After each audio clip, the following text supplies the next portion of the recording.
One concrete example I will give you, and in his letters also, which he wrote to his friends in England, and in his poems also, Muslim woman appears as someone enjoying and exercising power. Yes, they are not very visible on the streets. They are not part of the public life.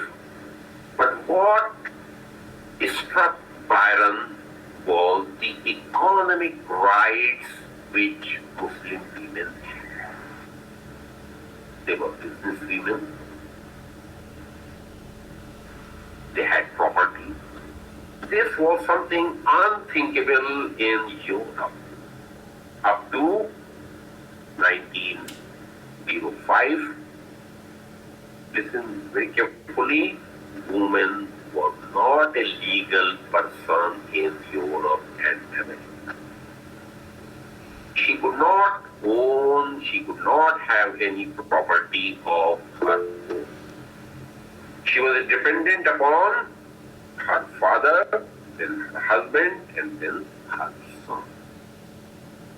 I won't go into the details. There is a biblical background to that, and the idea is because it was Eve who ate the forbidden fruit and who forced Adam also to take the forbidden fruit, and as a result of they were expelled from Garden of Eden.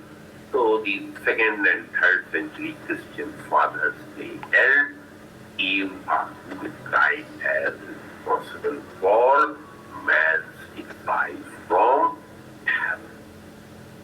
And hence it was ordained that women responsible for this exile will never have a home of her own. Will be her father's home, her husband's home, or her son's homelessness. Because she made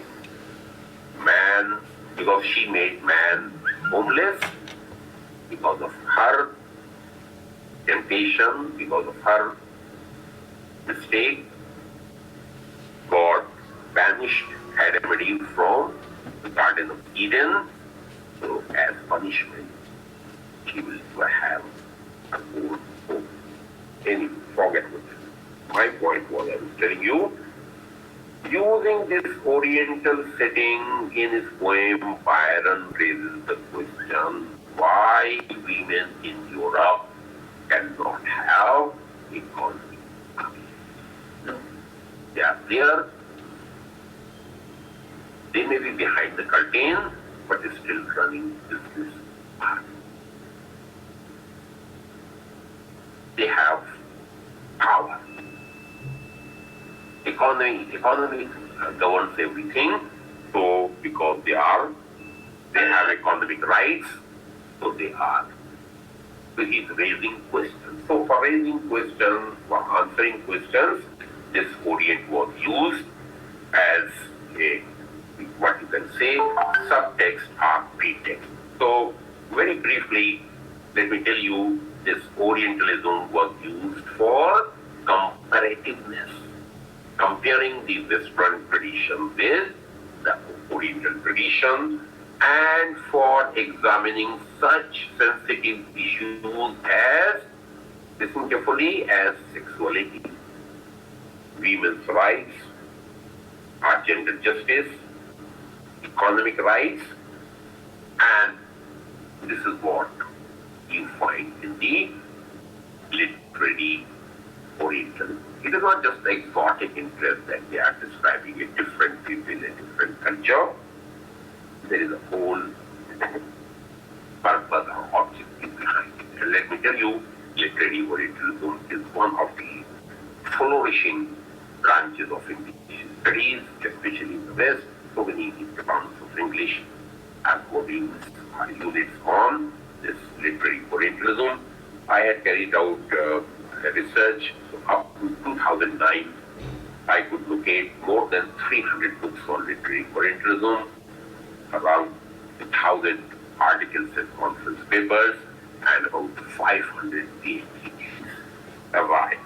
So very briefly now, I will go through each of these English man of letters and with some brief comments about their. इसको मुझे बता दें तो मैं एक continue करता रहूँ. ये तो पहले वाला जो पैक है. All right. So yes, as I told you, in the alphabetical order I will go through. First one is my surname is Edison.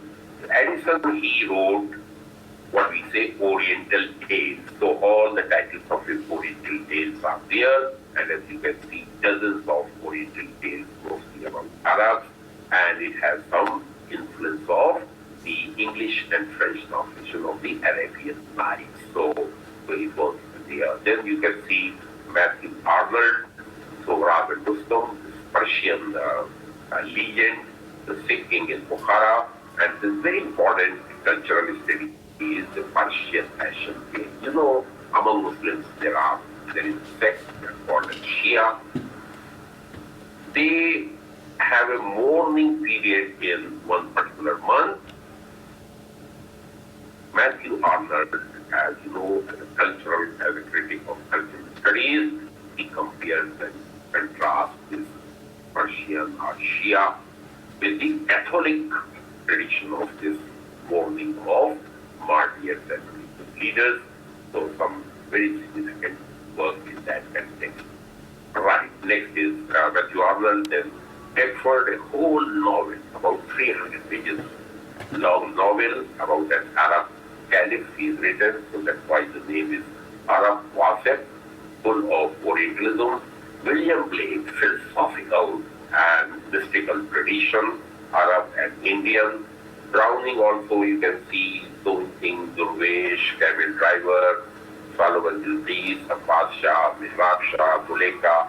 Muleka is the name of a camel in Arabic, so he has written so much about. Then Burton, you see Richard Burton is essentially a traveler. These two books might be of interest to you. Sin and the Races that inhabit the Valley of the Indus. And then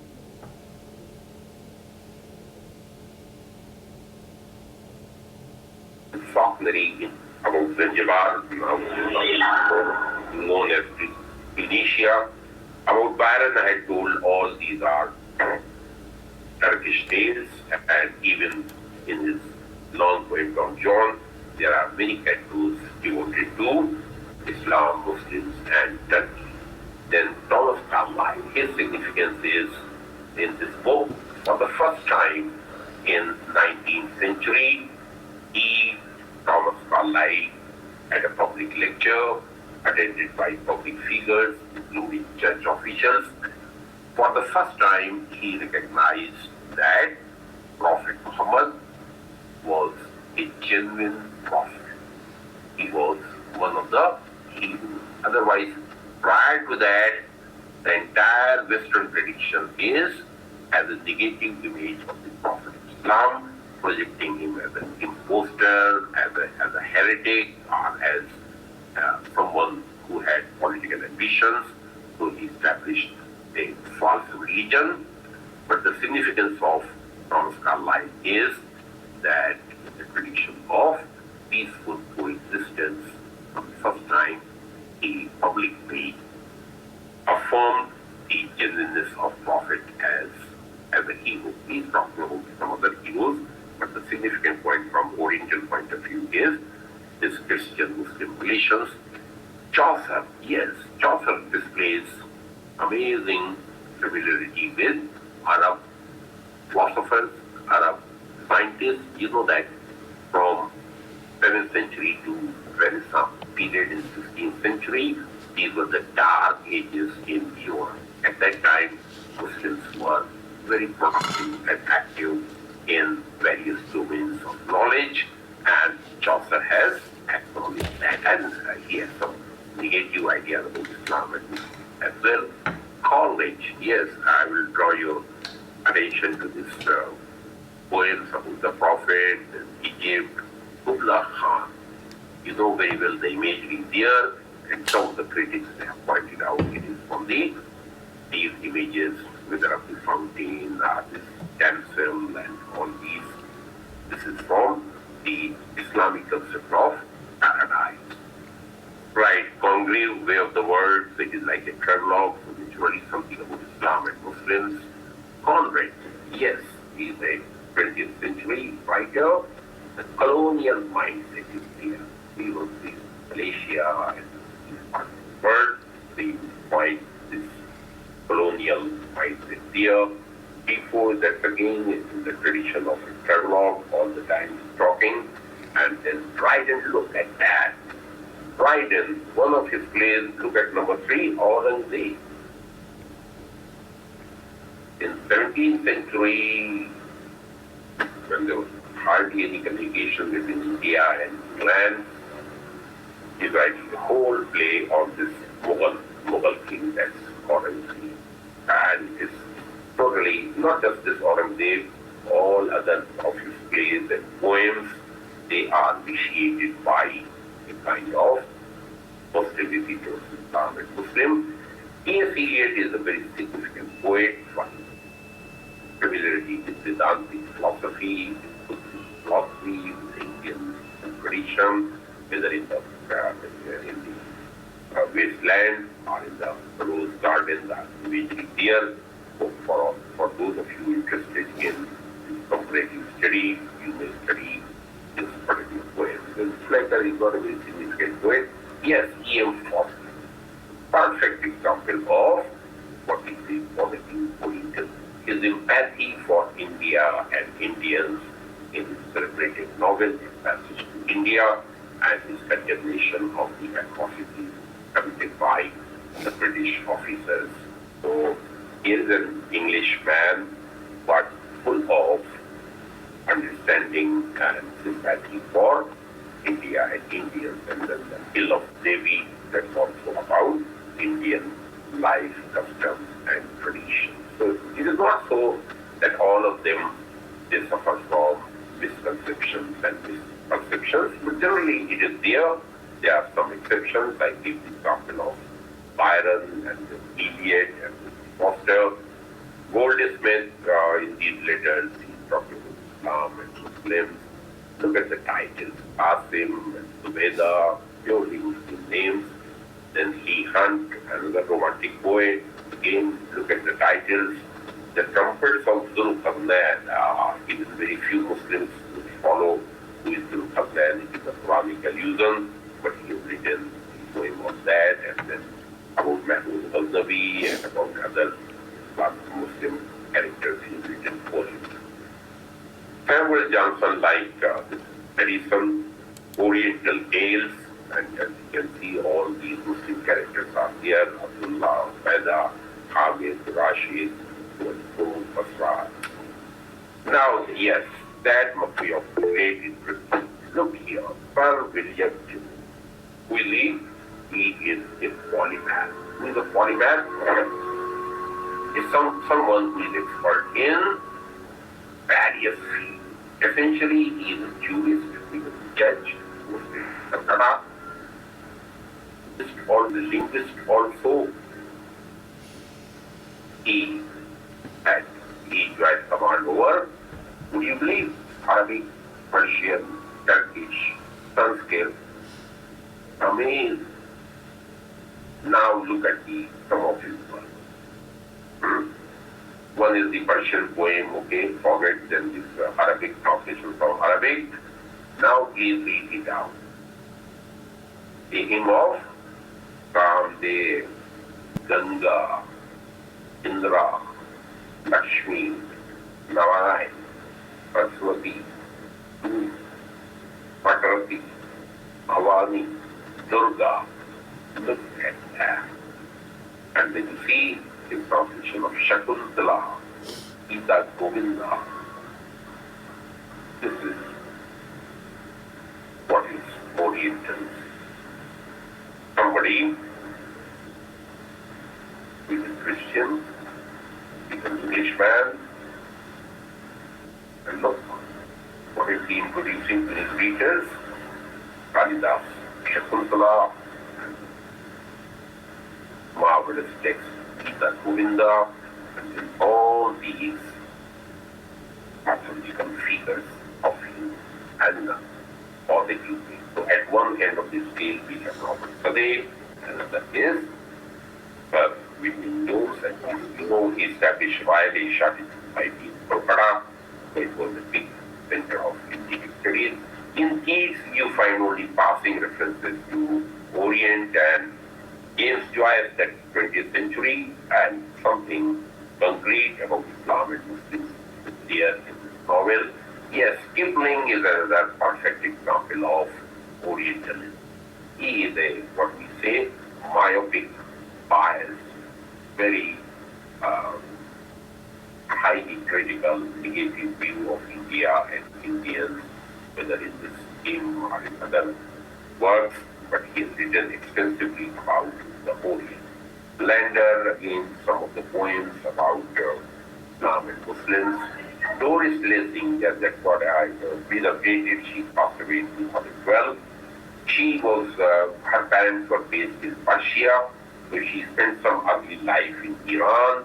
So she is talking about Iran in 20th century, Iranian culture.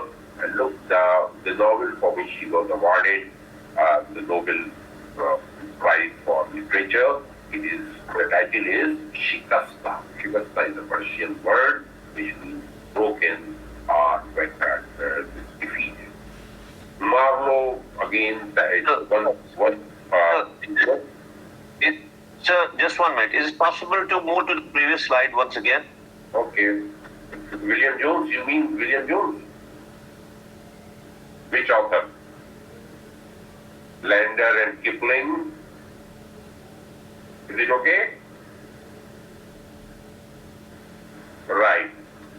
So Marlowe, the Renaissance dramatist, talking about the prophet and about, then this is again all these Elizabethan playwrights, Philip Messenger writing about the Renegado, Milton making some passing references to Islam and Muslims and the Orient in his Paradise Lost. He uses negative epithets for Satan as the arch-fiend and as the beguiler. So Sultan, he employs the title Sultan for Satan. That shows his negative view about this Muslim head of state. This is again a very significant work. It is a travelogue. She's a Lady Montego. She was the wife of the British ambassador to Turkey. So this Turkish embassy letters again, like Byron, something about this life in Turkey are about Islam and Muslims. Then I have already discussed with you Thomas More and this poem Lala Rukh, and then he has written another poem Kashmiri and another poem about Marhatas. So please, if you are interested, you may go through that. Beale is a Elizabethan dramatist. E.S. Poe, a British-American poet. He has again written some works on purely Islamic themes and something about Thousand and Second Tale, something about similar to the Arabian Nights. Poe makes only some references. Occasionally, he talks about the Orient Islam Muslims. Sir Walter Scott, he has written this novel Talisman, magic in Arabic. So some reference to the Orient is there in these particular chapters and works. Shakespeare, of course, nothing very substantial about Islam and Muslims, but this in the Renaissance period, as I told you earlier, Ottoman Empire had been established. Byzantine Empire had been replaced by the Turks. So all the Elizabethan writers, they are found making some reference to the Ottomans. Ottoman is Osman, or Turkish Empire, or Turkish kings, because it was something amazing for them how this centuries-old seat of Christianity and Western culture based in Byzantine Empire, Roman Empire, how it fell to So just as we hold any superpower in awe and we find we have a kind of complex towards them, that was the mindset of the Elizabethan Renaissance writers about that. So that's why in Shakespeare you find so many references to Turks and Muslims. Shelley, as I told you, at times he talks here the Indian serenade, Champa, and some Indian locate is there.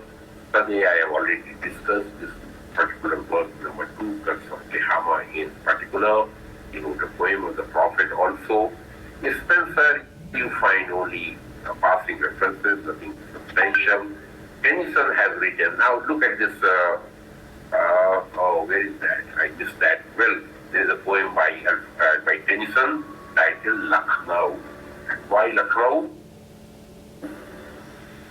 Coinciding with this 1857 War of Independence. Naturally, as Indians, I would call it War of Independence, but in his poem Lucknow, the typical colonial master, he is celebrating the fall of Lucknow, how Begum Hazrat Mahal was banished to Nepal, and how the British forces established their control over Lucknow. So the colonial mindset is there, and he has written so many other poems about the Orient. Thackeray also, 19th century, Victorian period, so he knows something about the Orient, especially about India, about the East. So you can see some of the articles by William Thackeray. Oscar Wilde also discusses the Orient. Wordsworth, especially this sonnet, it is about conversion, it is about the supremacy of divinity. So notwithstanding all his humanism, he has some prejudice against Islam and Muslims. And then W.B. Yeats is a perfect example of the philosophical tradition, mystical tradition, both Islamic and Indian are Hindu mystic tradition. He was very much impressed with that, and passing references to his mystical tradition is found in these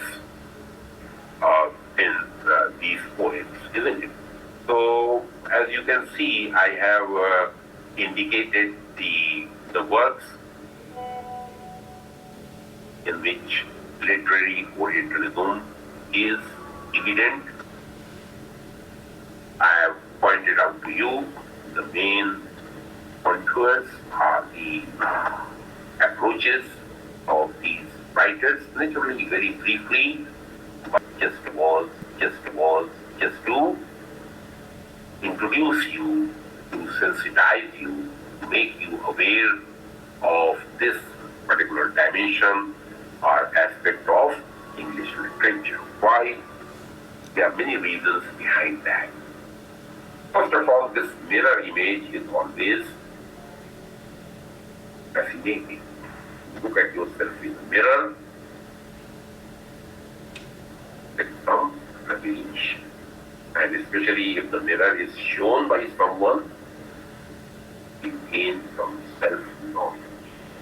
Think what others have to say about India, Indian,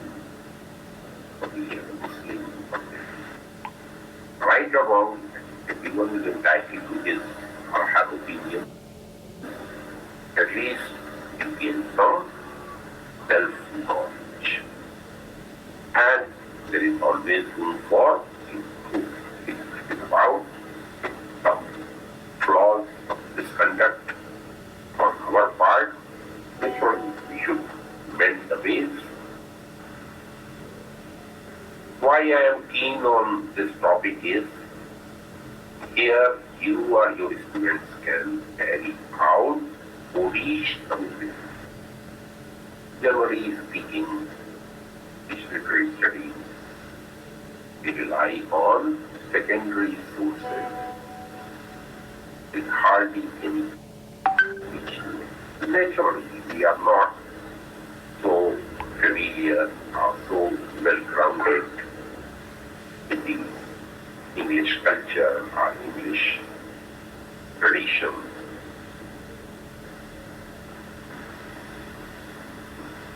first thing I tell my students when they make English is, look, by appearance, you may think that I'm a fundamentalist Muslim, but what I'm going to say, listen, if you want to study English literature, if you are serious about English literary studies, the first and foremost job is to study the Bible.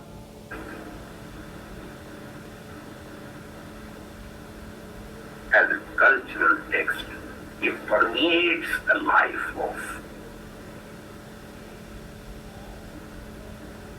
the British, with America.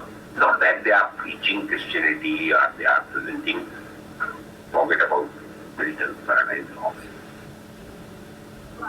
but the advancements, the cultural traditions,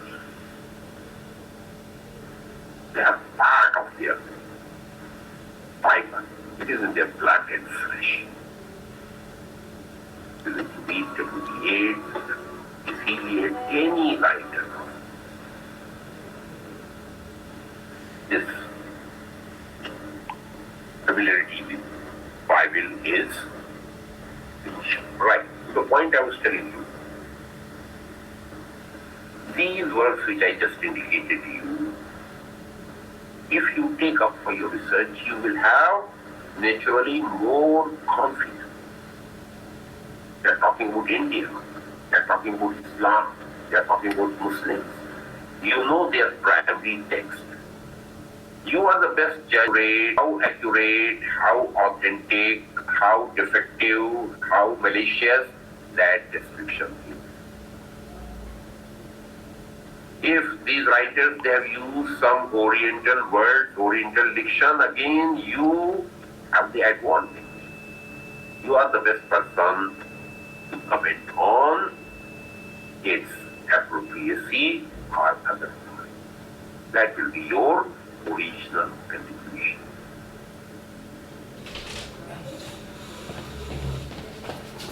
Under my supervision, more than a dozen of students they have done on Chalet's Orientalism, Morse Orientalism, Victoria's Orientalism, and others. And they find it very interesting. Yes, there was one from Gujarat. I literally forced him to do PhD because to my shame, I don't know much. I have not made an extensive study of Hinduism.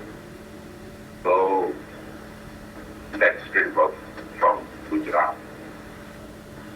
He was not very keen, but I insisted, please do your. He was enrolled in MPhil.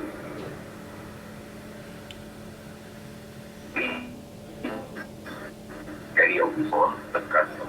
So you are the best person to find out what he is saying about Hindu mythology and how biased of it is. This is MPhil on that, what is published here.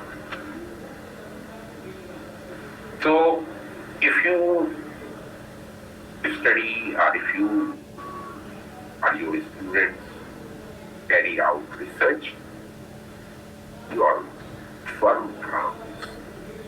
You can contribute something, and it will be, you will have satisfaction, sense of fulfillment. And that will help you also in conducting cross-cultural study. Today, English literary studies is essentially cultural study. Literary Orientalism represents the same cross-cultural encounter. It is two traditions, religious, cultural, historical, many angles. So, it is fascinating area.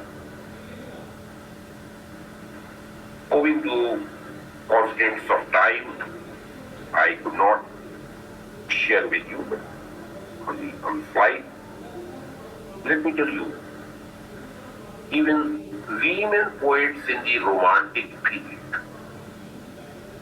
that was the period of India and land relationship, 5 or 6 female poets have written on India. One is Emma Roberts. She had been to India. She lies buried in Pune. Purely missionary, or she was a missionary, Christian missionary, and missionary perspective. Then, another female poet, and Maria Jones. She was the wife of Sir William Jones, whom I knew. Stayed in India with her husband and written some poems about India, but very superficial description of India, some exotic telling something about Indian flora and fauna, not something very deep as Emma Roberts has done. Then there's a British romantic women poet, Patricia Hems, H-E-M-K. And the title of the poem is The Indian City, published sometimes in 1820. I was amazed to read this. Look, 1830. And this lady poet, she is analyzing threadbare the communal discord in India. The Indian city is a holy city of Hindus, and by chance, a Muslim youth passes by that city, which is forbidden for non-Hindus, so he is killed. Then his distraught mother, how he gathers courage, invokes the help from neighboring Muslim warriors, and then they attack the Indians. My point is, look at in 1830, a lady sitting there discussing with some, I think, kind of radish, the communal problem in back in India. And showing such familiarity with Hindu tradition, Brahmins, and then about Muslims also, mostly negative. They are taking joy in violence, and when the Muslim warriors march all the way and then they cause village, raid the Indian city. Amazing. Don't you find it amazing? Rather than in today's context now, with this bombardment of communication or information, you and I can see anything about these problems in America or in Germany, and such limited interaction, and she's taking up the issue of this Hindu-Muslim, this harmony. But interesting thing is, they are talking about these Indian poets, they are talking about Ganga, the river, about Taj Mahal, about Indian flora and fauna. So some of the Indian themes are taken up by them. So they are also worth studying if you have inclination, time and energy to show you that it is a very interesting, fascinating area of study. And now let me tell you, first I did my PhD at the University on Lord Byron's satires, on Don John Defoe and other poems. It was there that I identified some reasons and that struck me. So I decided that I will read it further, and God and you see, they were very kind to me, and I got a scholarship. And so I did my second PhD on Byron's Orientalism. As I told you, because Byron's Orientalism, Oriental diction, all allusions to Islam and Muslims, I could do it because of being Indian and because of Muslim. So naturally, my book was thesis and then book was received well. And then again, thank God they appointed me visiting professor, Department of English this semester. So that's why my close association with that department for the last 30 years now. It was in 1993 that I had done this PhD on Byron's Orientalism.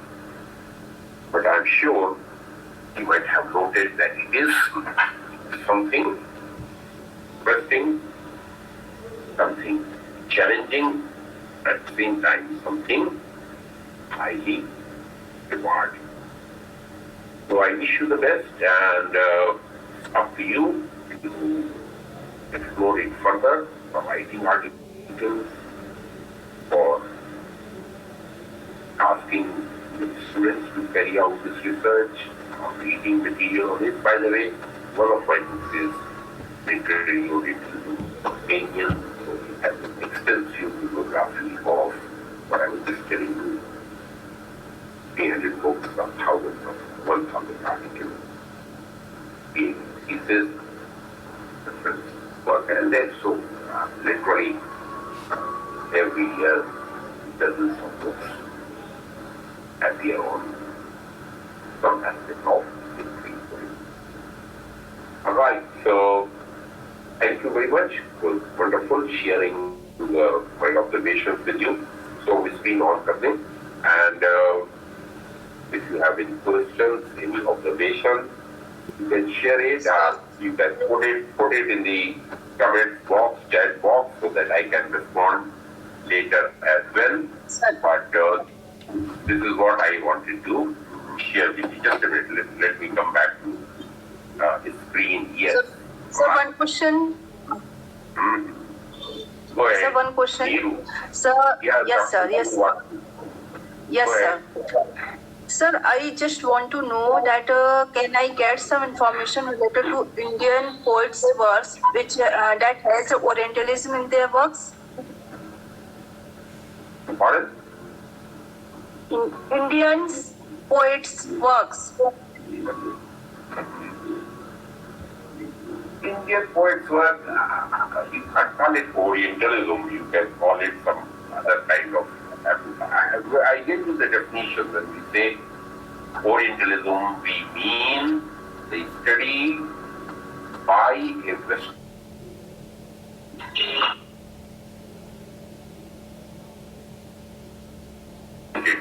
All these, Vikram said, very difficult to call him Indian. He spent most of his time in England and in Europe anyway. So, but generally, Orientalism is when this by someone subscribing to Western tradition and commenting on, writing on others, and others, as you know, this Wilson and concept. So that's the approach. Yes. Anything else? Okay, sir. Hello. Good afternoon, sir. Hello, go ahead. Good afternoon, sir. All our gratitude.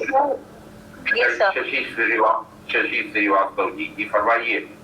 Good afternoon, sir. Sir, firstly, I would say that we all are very fortunate because we have heard something which we had not paid attention so far, and this was a very enlightening opening for us, sir. Thank you so much. Sir, I would like you to repeat the name of the first woman poet. You said there were 5 women poets who also wrote about Orientalism. I missed the first name, sir. Thank you, sir.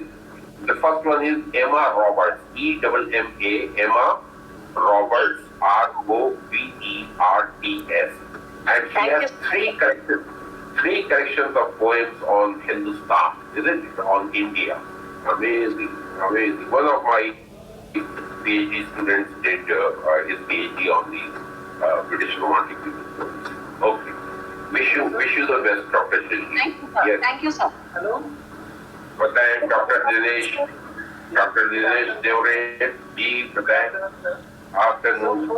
First of all, we are very lucky to hear from you, sir, and your lecture simply shows the great anthology of the writers who tried to underestimate non-Europeans. If you allow me, I just want to add one name on the list, sir. Sure. Sir, Afra Ben's Orunoko, the first English novel we generally consider, and she is the first women novelist also. And in that novel, Orunoko, she tried her best to show the relationship between Europeans and non-Europeans. This is also one of the great literary source that we can evaluate, we can interpret from post-colonial point of view. Thank you, sir. Okay. Great. And let me clarify this point. This is a historical context.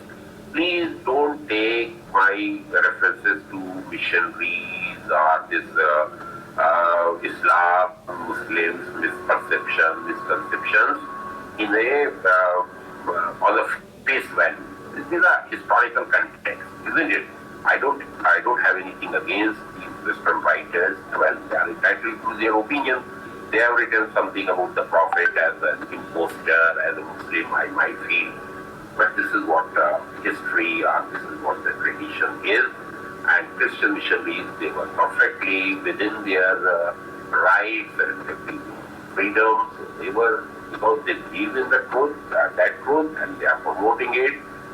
So this study of Foreign Urdu should make us more humane, more understanding, more peaceful coexistence, rather than having a kind of this hatred or this negative feeling. Oh, why did he do this? How dare he said something about this? Academic approach, all part of this tradition. Try to study it and respond it and in your own way. But so please don't take it, as we said, literally or on the superficial level, that Sade called India the dark continent, dark subcontinent. Hell with Sade, isn't it? And you start abusing him. This is not the way. Okay. Right. Anyone else? Yes.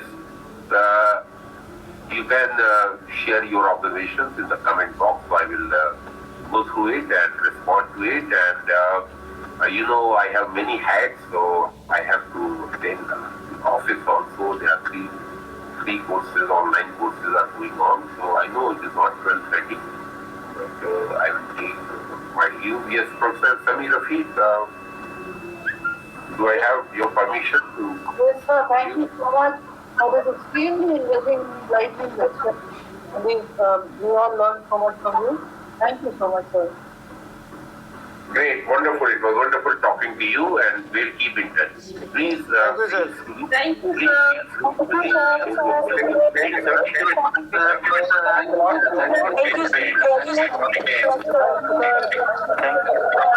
sir.